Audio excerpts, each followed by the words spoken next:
الحمد لله رب العالمين والصلاة والسلام على سيد المرسلين وعلى آله وأصحابه أجمعين أما بعد فأعوذ بالله من الشيطان الرجيم بسم الله الرحمن الرحيم إنما وليكم الله ورسوله والذين آمنوا الذين يقيمون الصلاة ويؤتون الزكاة وهم راكعون صدق الله العظيم إن الله وملائكته يصلون على النبي يا أيها الذين آمنوا صلوا عليه وسلموا تسليما اللهم صل على سيدنا مولانا محمد وعلى آل سيدنا محمد وبارك وسلم صلاة وسلاما عليك يا رسول الله صلى الله تعالى عليه وسلم انشاءاللہ العزیز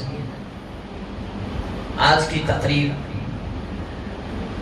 آپ کے دلوں کو تابندہ کر دے گی، آپ کے دلوں میں تازگی بھر دے گی، آپ کے دلوں میں ایک ایمانی پاور اور جذبہ پیدا کر دے گی۔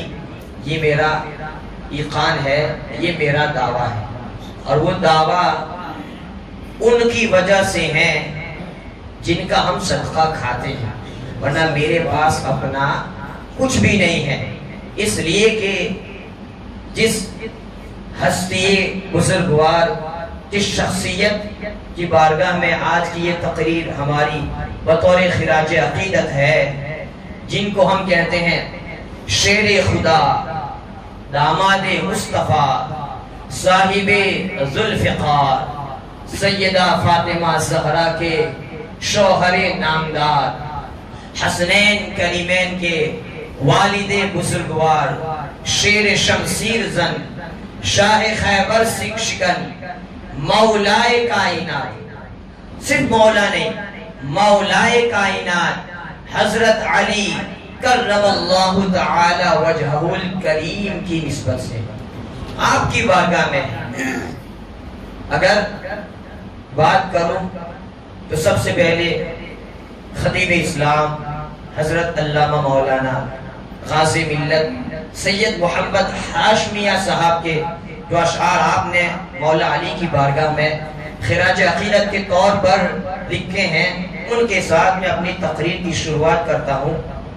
اور یہ اشعار محض آپ کی جذباتی کیفیت کا اظہار نہیں ہے۔ حضور غازی ملت نے جو مولا علی کی بارگاہ میں جو اشعار لکھے ہیں، آپ کی جذباتی کیفیت کا اظہار نہیں ہے، بلکہ قرآن و حدیث کی ترجمانی کرتے ہیں۔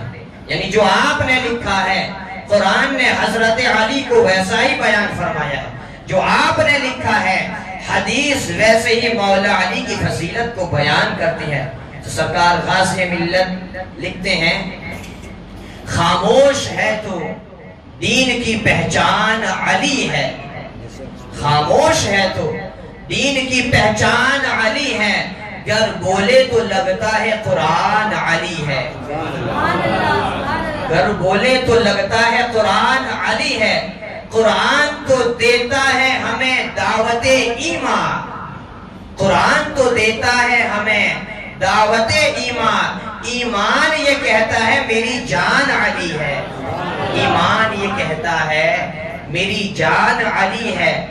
باغ نبوت کی کلی ہے فاطمہ زہرا، باغ نبوت کی کلی ہے فاطمہ زہرا، حسنین ہے پھول تو گلدان علی ہے، حسنین ہے پھول تو گلدان علی ہے۔ یہ امت سرکار نہ مٹی ہے نہ مٹے گی، یہ امت سرکار نہ مٹی ہے نہ مٹے گی، اس آخری امت کے نگہبان علی ہے، اس آخری امت کے نگہبان علی ہے۔ خیبر کا قلعہ آج بھی دیتا ہے گواہی، خیبر کا قلعہ آج بھی دیتا ہے گواہی، کچھ شک نہیں کہ قوت یزدہ علی ہے، کچھ شک نہیں کہ قوت یزدہ علی ہے۔ کہو ہر ایک یزیدی سے ہاشمی کھل کر، جب ہم مولا علی کی بارگاہ میں خراج عقیدت پیش کرتے ہیں تو سرکار غازی ملت کہتے ہیں کہو ہر ایک یزیدی سے ہاشمی کھل کر، ایمان علی ہے میرا اسلام علی ہے، ایمان علی ہے میرا اسلام علی ہے۔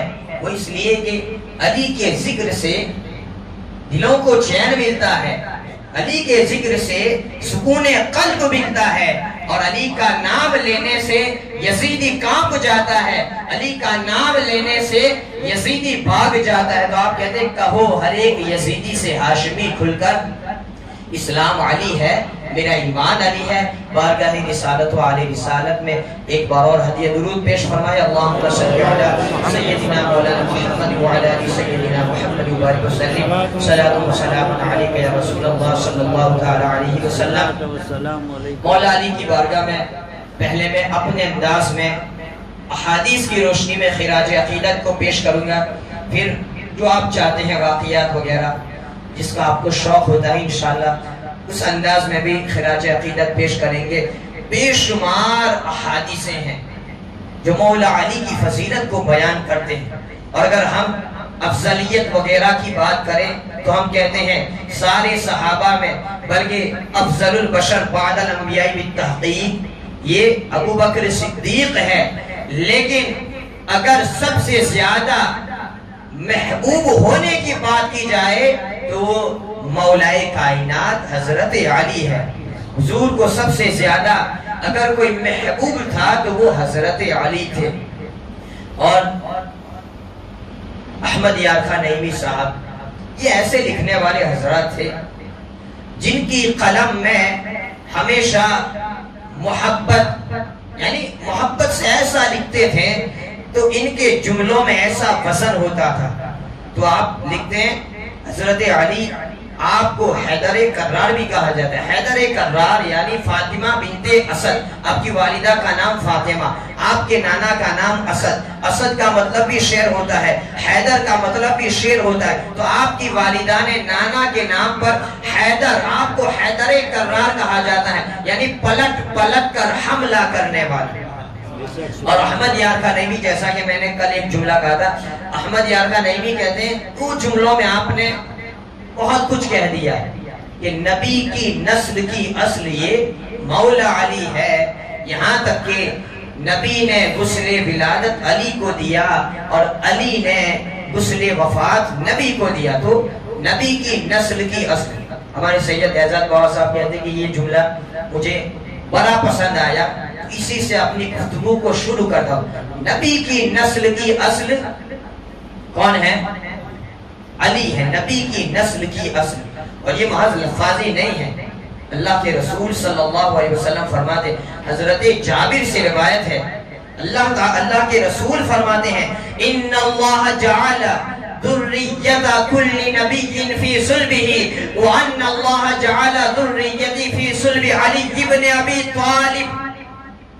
بے شک اللہ تعالی نے سارے نبی کی ذریت کو ان کی صلب سے نکالا، ان کی پشت سے نکالا۔ ان اللہ تعالی ذریت، ان اللہ تعالی جعل ذریت کل نبی فی صلبہ، لیکن پھر حضور فرماتے ہیں وَأَنَّ اللَّهَ جَعَلَ ذُرِّيَّتِي فِي صُلْبِ عَلِيِّ ابْنِ أَبِي طالب، لیکن اللہ تعالیٰ نے میری نسل کو علی کی نسل سے چلایا، میری نسل کو علی کی صلب، علی کی پشت سے چلایا۔ تو نبی کی نسل کی اصل بھی مولا علی ہے۔ آپ دیکھ لیں سلسلہ چلتا ہے بیٹے سے، سلسلہ چلتا ہے لڑکے سے، لیکن یہ سیدہ فاطمہ زہرا رضی اللہ تعالی عنہ حضور کی ایسی شہزادی ہے کہ حضرت علی کے ذریعے حضور کا سلسلے نسب، آپ کی نسل چلی ہے۔ تو حضور فرماتے ان اللہ تعالی جعل ذریت کل نبی فی صلبہ وان اللہ جعل ذریتی فی صلب علی ابن ابی طالب۔ یہاں تک کہ حدیث، کتنی حدیثیں سناؤ، کہیں حضور فرماتے ہیں لا یحل لأحد ان یجنب فی هذا المسجد غیری وغیرہ، کہیں پر اللہ کے رسول صلی اللہ علیہ وسلم فرماتے ہیں لا یحب علی منافق ولا یبغضہ معبن، کہیں پر اللہ کے رسول صلی اللہ علیہ وسلم فرماتے ہیں ذکر علی عبادت، کہیں پر فرماتے ہیں النظر الی وجہ علی عبادت، کہیں پر آقا ارشاد فرماتے ہیں علی حبیبک حبیبی و عدوک عدوی، کہیں پر حضور فرماتے ہیں انت سید العرب، کہیں پر حضور فرماتے ہیں انت سید فی الدنیا و سید فی الآخرہ، کہیں پر حضور فرماتے ہیں من کنت مولاہ فہذا علی مولاہ، کہیں پر حضور فرماتے ہیں، یعنی بے شمار حدیثیں مولا کائنات کے تعلق سے، بلکہ ہم تو مطالعہ کرتے ہیں ایسا لگتا ہے روئے زمین کی مولا علی ایک ایسی ہستی ہے جن کے تعلق سے شاید ہی حضور نے ان کے علاوہ کسی اور کے بارے میں اتنی فضیلت کو بیان کیا ہوگا۔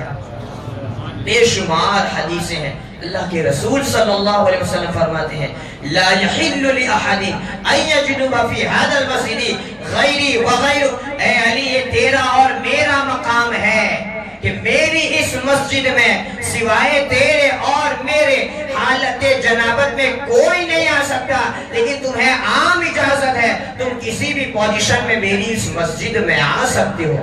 حضور فرماتے ہیں انا مدینۃ العلم وعلی بابها فمن اراد العلم فلیأت الباب، اگر میں علم کا شہر ہوں تو علی اس کا دروازہ ہے، اور جو علم حاصل کرنا چاہے فلیأت الباب، دروازے سے آ جائے۔ اور دوسری روایت میں حضور فرماتے انا دار الحکمتی وعلی بابها، میں حکمت کا شہر ہوں اور علی اس کے دروازے ہیں۔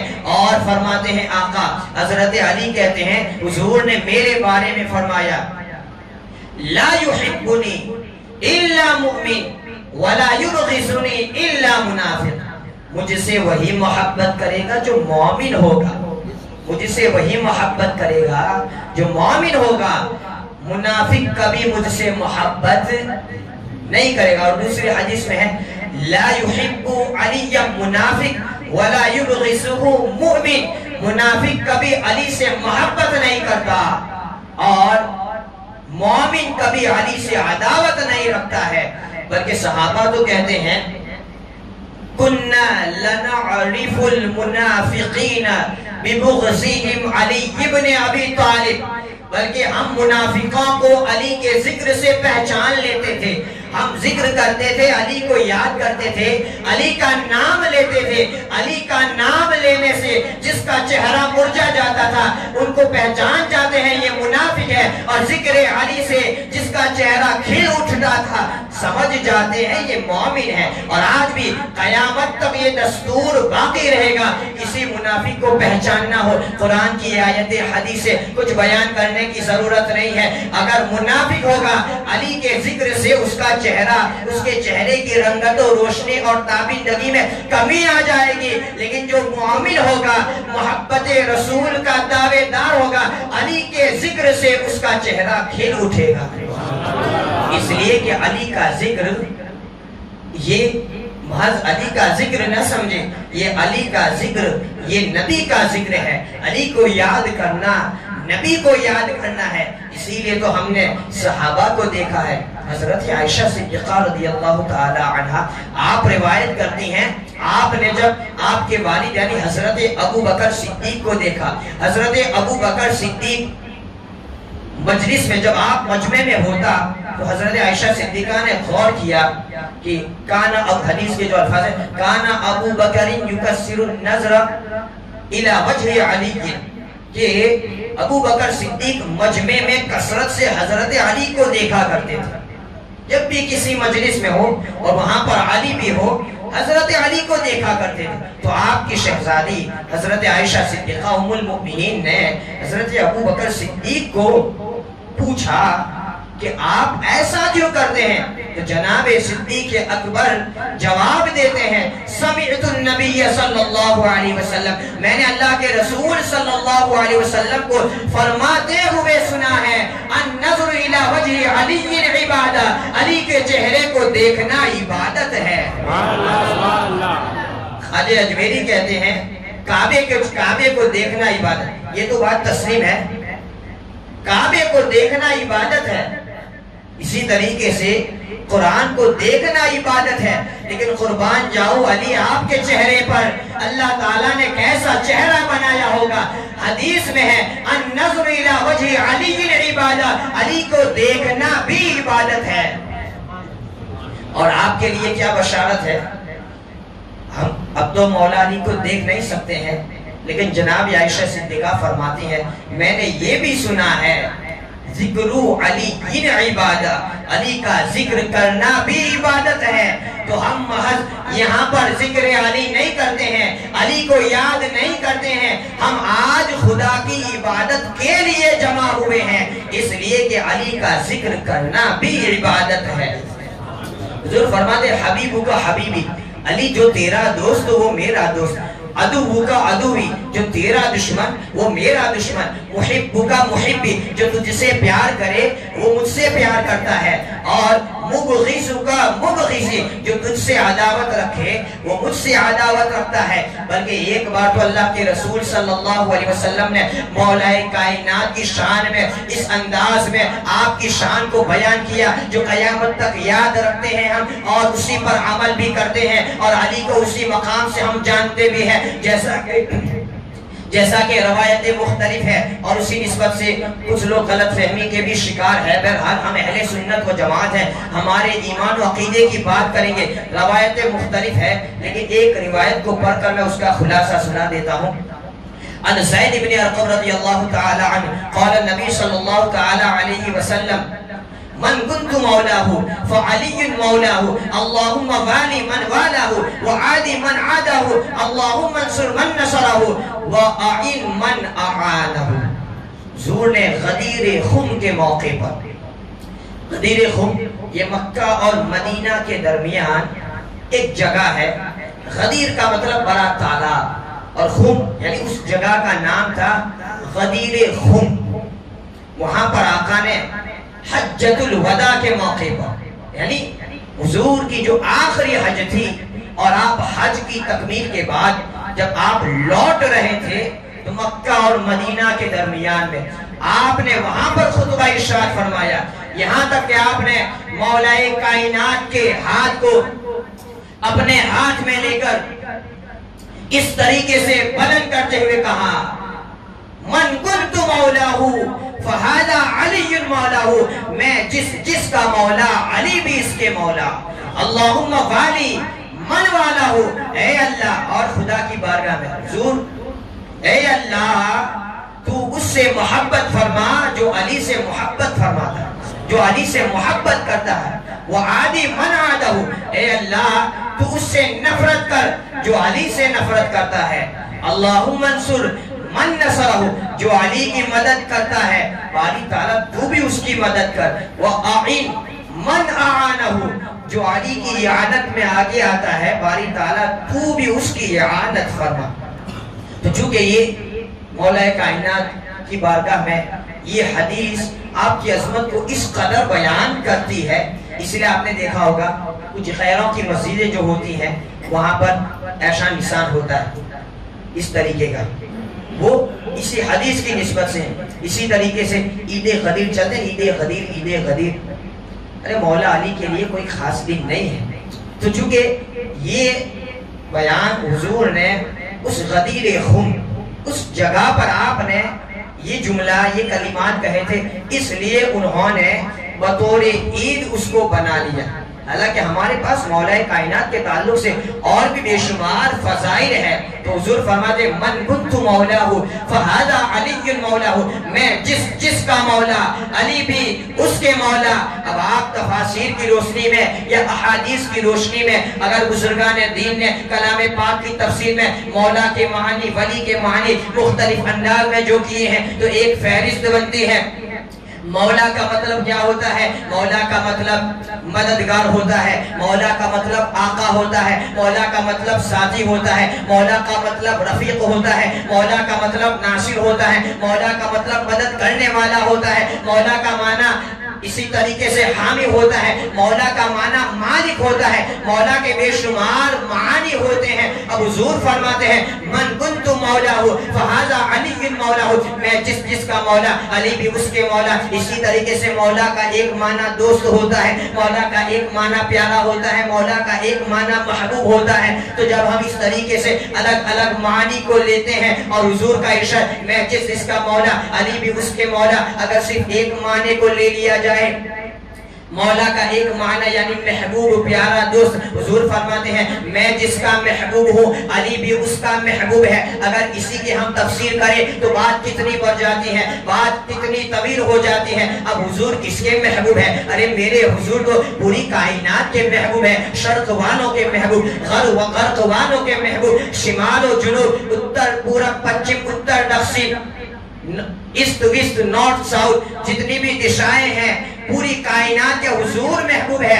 اگر ساری دشاؤں کے وہاں پر رہنے والوں کے مخلوق کے اگر حضور محبوب ہے تو علی بھی اس کے محبوب ہے. ہمارے نبی کس کے محبوب ہے؟ سارے اولیاء کے نبی محبوب, تو سارے اولیاء کے علی بھی محبوب ہے. اگر اقطاب کے نبی محبوب تو اقطاب کے علی محبوب ہے.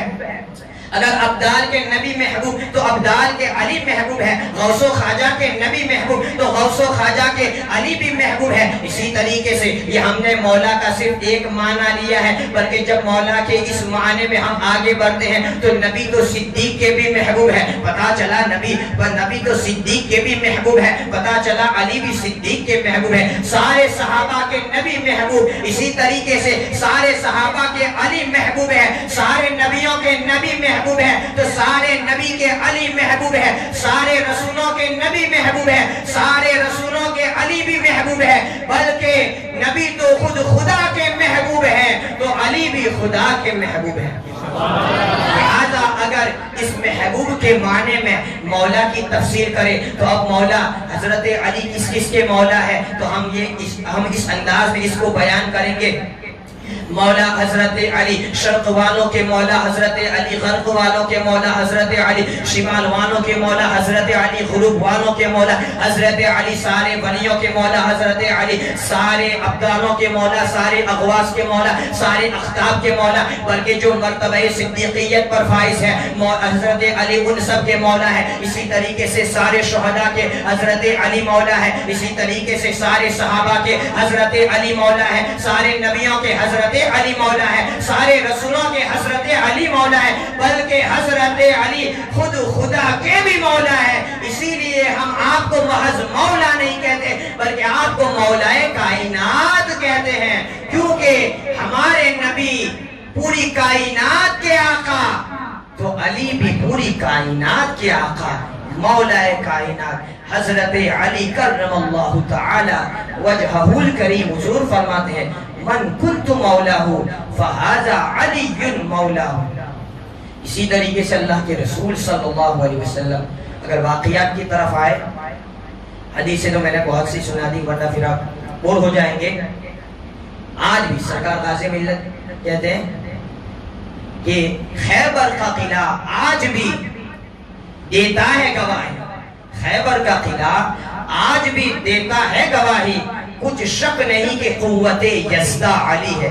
اور واقعی میں حضرت علی کو خیبر شکن کہا جاتا ہے, اور خیبر شکن شکستن مصدر فارسی میں جس کا مطلب ہوتا ہے توڑنا, اس سے آتا ہے خیبر شکن اس میں فاعل سماعی, یعنی خیبر کے قلعے کو توڑنے والے, شکست دینے والے, اور وہ خیبر شکن اور وہ لڑائی اور اس کی فتح یابی کی وجہ سے, اور حضرت علی نے ان یہودیوں کو ایسی شکست دی ہے کہ آج بھی وہ خیبر کا قلعہ اس کی شہادت دے رہا ہے, گواہی دے رہا ہے. اور آج بھی یہاں تک 1400 سال 1300 سال گزرنے کے باوجود آج بھی یہودی اس جنگ کو بھول نہیں پائے ہیں اور آج بھی اس کا بدلہ لینے کے تت پر ہے. یہاں تک کہ اگر آپ کو پتا ہوگا نیوزی لینڈ میں وہ مسجد میں نمازیوں کو شہید کیا گیا, اس میں حلدروا کے ایک مولانا صاحب بھی تھے آپ, تو اس کے بعد جو وہ رائفل جو ریوالور جو بھی تھی اس پر بھی لکھا ہوا تھا خیبر. یعنی یہ یہودی آج بھی اس شکست کو بھلا نہیں پائے ہیں اور بدلہ لینے کے تت پر ہے. اس پر جب ریسرچ کیا گیا تو اس پر کچھ ایسے ورڈ اور کچھ ایسے نمبر لکھے ہوئے تھے جو خیبر کی جنگ کی طرف اشارہ کرتے تھے. تو اس لیے حضور غازی ملت و خیبر شکن حضرت علی نے ان یہودیوں کو ایسی شکست دی ہے، حالانکہ اسلام کی جنگیں، چاہے وہ جنگ احد ہو، چاہے وہ اسی طریقے سے جنگ بدر ہو یا پھر دیگر جنگیں ہو، لیکن خیبر کی جنگ ایک ایسی جنگ ہے کہ یہودی آج تک اس کو بھول نہیں پائے ہیں۔ اور کیسے بھولیں گے؟ اس لیے کہ اللہ کے رسول صلی اللہ علیہ وسلم نے خیبر کے قلعے کو فتح کرنے کے لیے حضرت ابو بکر صدیق رضی اللہ تعالی عنہ کی قیادت میں جب آپ کو لشکر بھیجا، حضرت ابو بکر صدیق واپس آ گئے، حضرت عمر کی قیادت میں لشکر بھیجا، حضرت عمر واپس آ گئے، یہاں تک کہ پھر اللہ کے رسول صلی اللہ علیہ وسلم نے مجمع میں یہ ارشاد فرمایا، کل میں اس شخص کو بھیجوں گا جس پر اللہ تبارک و تعالی جس کے ہاتھ پر فتح عطا فرمائے گا، اور وہ اللہ اور اس کے رسول سے دوستی رکھتا ہے، اللہ اور اس کے رسول کو دوست رکھتا ہے، اور اللہ اور اس کا رسول اس بندے کو دوست رکھتا ہے۔ جب سارے صحابہ نے حضور کی زبان مبارک سے یہ کلمات سنے اور یہ مسئلہ سنا، تو دوسرے دن سارے صحابہ پوری رات اسی فکر اور اسی خوشی کے انداز میں کہ ممکن ہے کہ حضور نے یہ کلمات ہمارے لیے کہے ہو، ممکن ہے کہ حضور نے یہ جملہ ہمارے لیے ارشاد فرمایا ہو، تو صبح کے انتظام میں صحابہ اسی طریقے سے بیداری کے ساتھ رات کو ختم کرنے کے بعد پھر سے حضور کی بارگاہ میں آ گئے، تاکہ حضور کی بارگاہ سے جو کل کی بات تھی کہ یہ وہ بندہ ہوگا جو اللہ اور اس کے رسول کو دوست رکھتا ہوگا، اور اللہ اور اس کے رسول اس کو دوست رکھیں گے، اگر یہ مژدہ ہمیں مل جائے، اگر یہ بشارت ہمیں مل جائے تو کیا ہی مقدر ہو جائے۔ تو سارے صحابہ اسی انداز میں اور اسی گمان میں کہ شاید یہ ہمارے لیے ہو، لیکن جب اللہ کے رسول صلی اللہ علیہ وسلم نے مجمع میں نظر دوڑائی تو حضرت علی نہیں تھے۔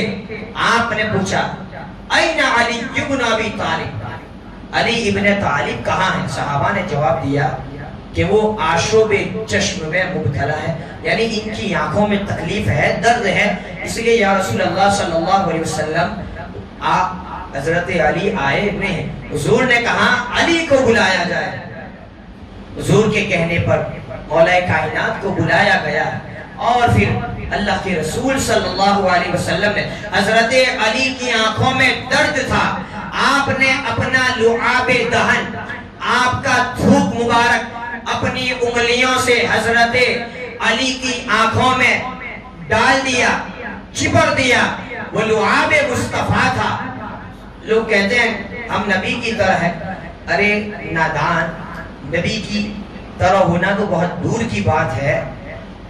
نبی کا تھوک مبارک، یعنی کسی بھی اینگل سے ہم ان کو کوئی بھی ان کا موازنہ کر ہی نہیں سکتے ہیں، لیکن یہ نادان نبی کو اپنی طرح کہتے ہیں۔ ارے تو جس گلاس میں تھوک دے، تیری بیوی وہ پانی نہ پیے، تیری بیوی وہ پانی نہ پیے، میرے نبی وہ ہے، بلکہ نبی کے نواسے حضرت امام حسن علیہ السلام اگر جس کنویں میں تھوک دے، اللہ تعالیٰ اس سوکھے کنویں کو پھر سے ہرا بھرا فرما دے، اور نبی اگر کسی کھاری کنویں میں تھوک دے تو وہ پانی میٹھا ہو جائے، اور بیوقوف تو تھوکے، تیری بیوی نہ پیے، تیرے بچے نہ پیے، اور کہتا ہے ہم نبی کی طرح۔ تو یہ ہے نبی کا لعاب دہن، اگر علی کی آنکھ میں چلا جائے، علی کا درد دور ہو جائے، نبی کا لعاب دہن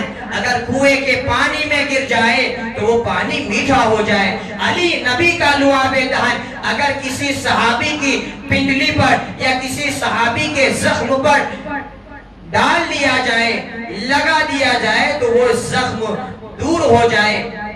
تو حضرت علی کی آنکھوں کا جو درد تھا وہ درد غائب ہو گیا۔ پھر اللہ کے رسول صلی اللہ علیہ وسلم نے حضرت علی کی قیادت میں وہ لشکر کو بھیجا، یہاں تک کہ جیسے آپ خیبر کے قلعے کے قریب پہنچے اور اس قلعے پر سے ایک شخص نے دیکھا، اور جب حضرت علی کا تعارف اس نے کرا، حضرت علی کے اوصاف کے بارے میں پوچھا کہ تم کون ہو؟ حضرت علی نے للکارتے ہوئے کہا انا علی ابن ابی طالب، میں طالب کا بیٹا، میں ابو طالب کا بیٹا علی ہوں۔ یہاں تک کہ جب دیگر اوصاف آپ نے بیان کیے، وہ قلعے پر بیٹھا ہوا، اس پر چڑھا ہوا شخص یہ کہتا ہے کہ آج ہماری شکست نشچت ہے، آج ہمیں مغلوب ہونا ہے، اس لیے کہ میں نے اسی جیسے بندے کے اوصاف کو توریت میں پڑھا تھا۔ آج خیبر خیبر کی شکست سے ہمیں کوئی نہیں بچائے گا. یہاں تک کہ اسی طریقے سے دوسرا شخص آیا, حضرت علی کے تعلق سے پوچھا. حضرت علی کہتے ہیں انا الذی سمتنی امی حیدر, میں وہ ہوں جس کی ماں نے اس کا نام حیدر رکھا ہے. اور اس طریقے سے خیبر کے قلعے کو آپ اکھاڑ پھینکتے ہیں. وہ خیبر کا قلعہ حضرت جابر روایت کرتے ہیں کہ جب حضرت جناب علی کو مولا کائنات کو ہم نے دیکھا کہ آپ نے خیبر کے قلعے کو اکھاڑ پھینکا, یہاں تک کہ اسی خیبر کے قلعے کو آپ نے اپنی پشت پر ڈال دیا, اور ہم حضرت علی کی پشت پر, جو خیبر کا قلعہ آپ کی پشت پر تھا, حضرت علی کی پشت پر جو خیبر کا قلعہ تھا, اس پر سوار ہو کر ہم قلعے کے اندر داخل ہو گئے. اور اس کے بعد جب اس کو ہٹانا چاہا, ہلانا چاہا, 40 مرد ہوئے, اس کے باوجود ہم ہلا نہیں پائے. اور ابن عساکر کی روایت ہے, قربان جاؤ علی کی شجاعت پر, قربان جاؤ علی کی بہادری پر. علی جیسا کوئی بہادر نہیں, علی جیسا کوئی دلیر نہیں, علی جیسا کوئی مرد نہیں. شاہ مردہ, شیر یزدہ, قوت پروردگار, لا فتح الا علی, لا سیف الا ذوالفقار. یہ ایسے کلمات ہیں کہ ایک جنگ کے موقع پر غیب سے حضرت علی کے تعلق سے یہ آواز آئی تھی, لا فتح الا علی, لا سیف الا ذوالفقار. اور ذوالفقار یہ حضرت علی کی ایسی تلوار ہے, فقاری فقرہ, حضرت علی کی تلوار جو جیسے جدا ہوتی تھی, الگ الگ ہوتی تھی, آپ کی تلوار چلتی تھی, اسی لئے ذوالفقار اس کا نام ہی ایسا ہے. ایک ہی وار میں کئی ٹکڑے ہو جاتے تھے. یہ کوئی معمولی تلوار نہیں ہوتی تھی, ہر ایک کے بس میں اٹھانا نہیں ہوتی تھی. تو شاہ مردہ, شیر یزدہ, قوت پروردگار, لا فتح الا علی, لا سیف الا ذوالفقار.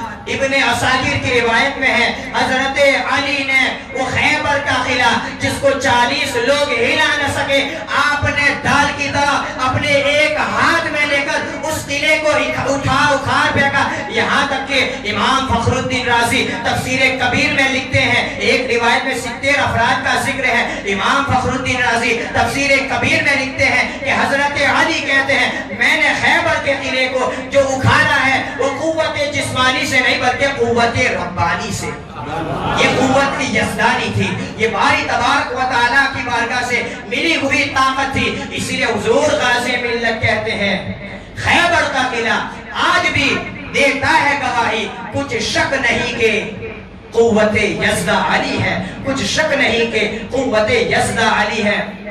اور ہم تو کچھ اور ہی دیکھ رہے ہیں. اللہ کے رسول صلی اللہ علیہ وسلم آپ اس کی فتح, خیبر کی فتح دیکھ رہے تھے, لیکن ایک ایسے مرد شجاع, ایک ایسے بہادر مرد کی تلاش میں تھے جو مرد آپ کے لعاب کو برداشت کرنے کی صلاحیت رکھے. لہذا اللہ کے رسول صلی اللہ علیہ وسلم نے ایک ایسے مرد کا انتخاب فرمایا جس کو ہم مولائے کائنات کہتے ہیں. مولائے کائنات کی آنکھوں میں نبی کا وہ لعاب گیا اور اس لعاب سے آپ کو شفا ملی, اور وہی نبی کا لعاب حضرت علی کے لیے بہادری اور طاقت و قوت میں اضافے کا باعث بنا. ورنہ نبی کا لعاب یہ ہر ایک کے بس کی بات نہیں ہے, صلاحیت نہیں ہے کہ وہ اپنی آنکھوں میں برداشت کر سکے. اس طریقے سے اللہ کے رسول صلی اللہ علیہ وسلم کے لعاب دہن کی برکت سے حضرت علی نے خیبر کے قلعے کو اس طریقے سے فتح کر لیا. امام اہل سنت کہتے ہیں شیر شمشیر زن شاہ خیبر شکن پر دوے شان قدرت پہ لاکھوں سلام. شیر شمشیر زن شاہ خیبر شکن پر دوے شان قدرت پہ لاکھوں سلام. آؤ علی کی بارگاہ میں علی تمہیں دین سکھاتے ہیں, آؤ علی کی بارگاہ میں علی تمہیں ایمان بتاتے ہیں, آؤ علی کی بارگاہ میں علی تمہیں قرآن سمجھائیں گے, آؤ علی کی بارگاہ میں تمہیں اسلام سمجھائیں گے. کیا ہے اسلام, کیا ہے قرآن, کیا ہے دین. اسی طریقے سے کیا ایک واقعہ کہ جناب علی, حضرت علی کرم اللہ تعالی وجہہ الکریم کی گود میں آپ کی ران پر ظہر کی نماز کے بعد اللہ کے رسول صلی اللہ علیہ وسلم آرام فرما رہے تھے. واقعہ مختصر ہے لیکن اس واقعے سے ہمیں کتنی چیزیں سیکھنے کو ملتے. اللہ کے رسول صلی اللہ علیہ وسلم آرام فرما رہے تھے. آرام فرماتے فرماتے یہاں تک کہ عصر کی نماز کا وقت آ گیا. عصر کی نماز کا وقت آنے کے بعد عصر کی نماز کا وقت گزرنے لگا.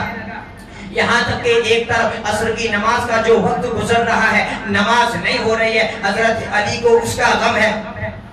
تو دوسری جانب راحت مصطفیٰ بھی، راحت مصطفیٰ کی طرف آپ کی نظر ہے کہ اگر نماز پڑھنے جاتا ہوں تو مصطفیٰ کی راحت میں خلل آتا ہے، اور اگر مصطفیٰ کی راحت کو دیکھتا ہوں تو میری نماز چلی جاتی ہے. تو اسی طریقے سے حضرت علی اسی شس و پنج کی عالم میں ایک مومن کا جو دل ہوتا ہے نماز ضائع ہونے، نماز چھوٹنے کا جو غم ہوتا ہے، آپ کے قلبی احساسات آنکھوں کے آنسو میں تبدیل ہو کر حضرت علی کی آنکھ سے ایک ایسا آنسو ٹپکا جو اللہ کے رسول صلی اللہ علیہ وسلم کے رخسار مبارک پر گرا. قربان جاؤ، وہ حضرت علی کی آنکھ کا آنسو ہے جس کو رخسار مصطفیٰ کا بوسہ دینا نصیب ہوا. وہ حضرت علی کی آنکھ کا آنسو ہے جس نے رخسار مصطفیٰ کا بوسہ لیا ہے. اللہ کے رسول صلی اللہ علیہ وسلم بیدار ہوتے ہیں. اے علی کیا ہوا؟ آپ کہتے ہیں یا رسول اللہ صلی اللہ علیہ وسلم سورج ڈوب گیا ہے، میری نماز قضا ہو گئی ہے. اور ادھر اس یہاں پر یہ بھی آپ سمجھ لیں اگر حضرت علی چاہتے تو آقا کو بیدار کر سکتے تھے، حضرت علی چاہتے تو آقا کو جگا سکتے تھے. اس میں کیا ہوتا؟ یا پھر آپ کے سر مبارک کو آپ ہٹا بھی سکتے تھے. لیکن علی جانتے ہیں نماز پڑھنا ایک عمل ہے اور راحت مصطفیٰ ایمان ہے. عمل ضائع ہو سکتا ہے لیکن اگر ایمان چلا گیا تو عمل کس کام کا رہے گا؟ علی نے عمل کو چھوڑ دیا، محبت کو چھوڑنا گوارا نہیں کیا. آج کی یہ جو لے باغو جو کہتے ہیں ارے عمل عمل، ارے تیرا عمل اسی وقت کام آئے گا جب تیرا ایمان سلامت رہے گا. اب ایمان ہی سلامت نہیں تو عمل کس کام کا ہے؟ بہرحال اللہ کے رسول صلی اللہ علیہ وسلم نے ایک علی کے لیے، ایک علی کی ایک نماز کے لیے سورت کو پلٹایا. چاہتے تو یہ کہہ سکتے علی عصر کی نماز گئی ہے، جاؤ قضا کر لو، دوبارہ ایسی غلطی مت کرنا. کتنی معمولی بات، دوبارہ پڑھ لو اور ایسی غلطی کبھی مت کرنا. اگر حضور نے یہ کہا ہوتا تو میں اپنی پوری زندگی عمل کی تقریریں کرتے ہوئے عمل کی طرف آپ کو ترغیب دلاتا جہاں جہاں بھی جاتا. لیکن آقا نے یہ نہیں کہا. علی کی ایک نماز کی وجہ سے آپ نے خدا کی بارگاہ میں کہا باری تعالیٰ سورج کو لوٹا دے. فطلعت الشمس، سورج لوٹ آیا. پھر سے سورج جو غروب ہوا، سورج جو ڈوبا ہوا سورج واپس آتا ہے. حضرت علی اپنی عصر کی نماز کو پڑھتے، صرف علی نے پڑھا. علی کے علاوہ اگر کوئی اور صحابی نماز پڑھتے عصر کی تو ہم یہ کہہ سکتے تھے کہ یہ عصر کی وہ نماز نہیں ہے جو علی کی چھوٹی تھی. یہ تو سورج پھر سے واپس آیا اور دوسری عصر ہے. لیکن کسی نے بھی عصر کی نماز نہیں پڑھی سوائے علی کے. تو ایک علی کی عصر کی نماز کے لیے حضور نے اتنا بڑا معجزہ سورج کو واپس لوٹایا.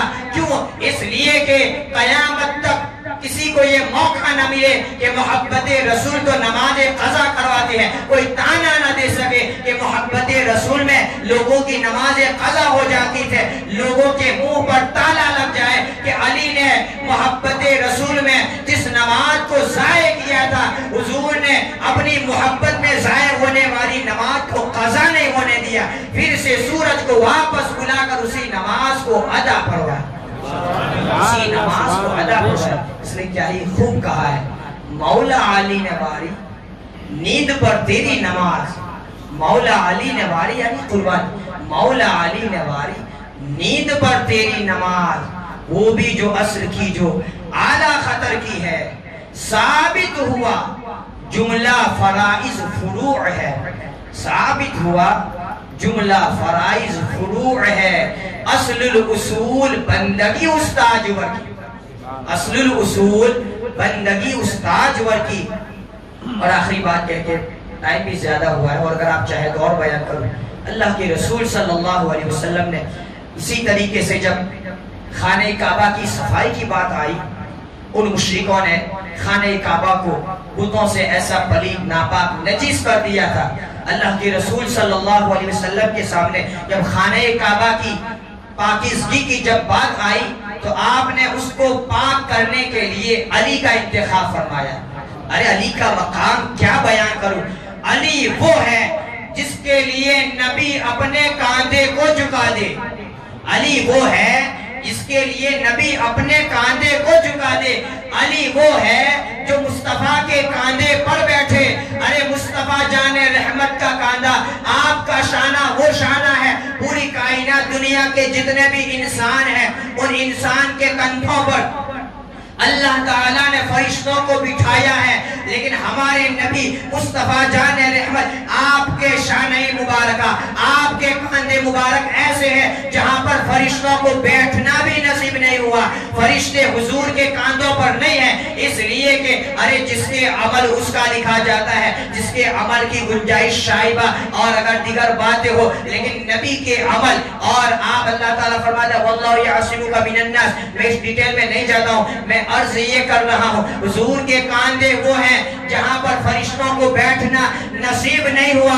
علی مقدر پر آپ کے قربان ہم اپنے ماں باپ کو کرتے ہیں، جس کاندھوں پر فرشتے نہ بیٹھ سکے آپ کو وہاں پر بیٹھنا نصیب ہوا۔ واقعہ یوں ہوا جب کعبے کی صفائی کی بات آئی، اللہ کے رسول صلی اللہ علیہ وسلم نے حضرت علی کو بلایا اور اس کے بعد آپ خانہ کعبہ میں تشریف لے گئے، چونکہ بتوں کی صفائی کا معاملہ تھا۔ ارے حضرت علی کو کیوں بلاتے؟ اللہ کے رسول صلی اللہ علیہ وسلم کسی اسٹول کو رکھ دیتے، کسی سیڑھی کو رکھ دیتے یا اور کوئی انتظام فرما دیتے۔ اگر علی سے صفائی کروانا تھا تو اس طریقے سے آپ کرتے، یا پھر خود صاف کرنا ہوتا تو اس اسٹول پہ آپ چڑھ جاتے، یا پھر اگر صفائی ہی مقصود تھی اور اگر اسٹول وغیرہ کی ضرورت نہیں تھی تو حضرت علی کو جھکا دے، حضرت علی کے کاندھے پر آپ بیٹھ جاتے اور خانہ کعبہ کی صفائی کر لیتے۔ لیکن نہیں، مصطفیٰ نے بتا دیا کون ہے علی، مصطفیٰ نے بتا دیا کون ہے علی۔